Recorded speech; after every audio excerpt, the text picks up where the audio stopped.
In this video, we will show you how to use the StormAudio handheld IR remote as well as the mobile remote app.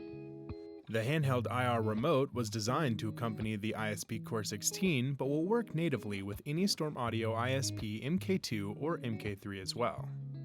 The remote will also work with the ISP Elite MK1, but will require an IRI. You can buy a compatible IRI directly from your StormAudio dealer. Starting at the top of the remote, we have your on and off buttons followed by the navigation arrows, which allow you to navigate the front panel display of the ISP Core 16. The Enter button is in the center and the Back button is in the lower right corner of the nav block.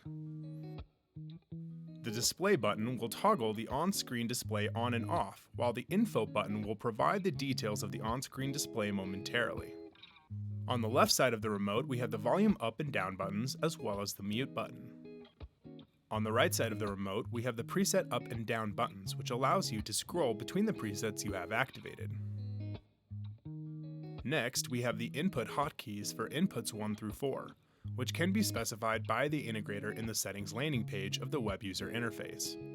You can allocate which inputs are number 1 through 4 from any activated input. The input left and right buttons can be used to switch to any additional inputs being used. Finally, we have the upmixer activation buttons, which allows you to cycle between native, stereo downmix, Dolby Surround, DTS Neural X, and Auramatic upmixing modes. The Storm XT button toggles the Storm XT ambience expander between on and off. The StormAudio mobile app provides all of the functionality of the tablet remote or the remote landing page of the web user interface.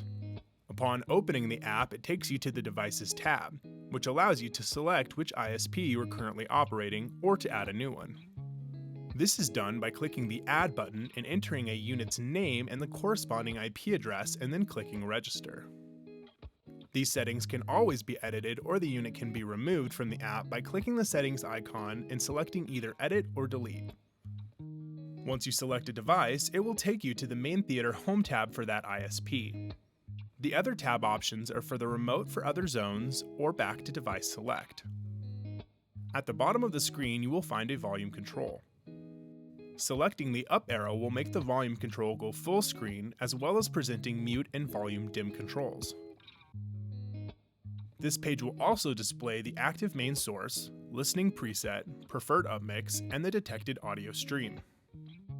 Selecting main source, listening preset, or preferred upmix from this page will allow you to edit those settings, returning you back to the main theater home tab afterwards.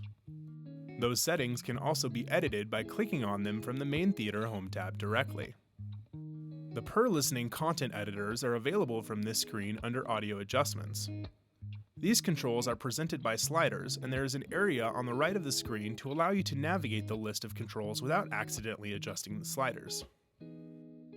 Selecting the Other Zones tab will present the list of secondary audio zones that you have activated for the current preset. Select the zone to access the volume and audio adjustments. Selecting the Devices tab will bring you back to the Devices page, allowing you to edit the settings or to select another ISP. This concludes this video tutorial. Please visit us on our client portal at stormaudio.com for more information and on YouTube for more videos like these.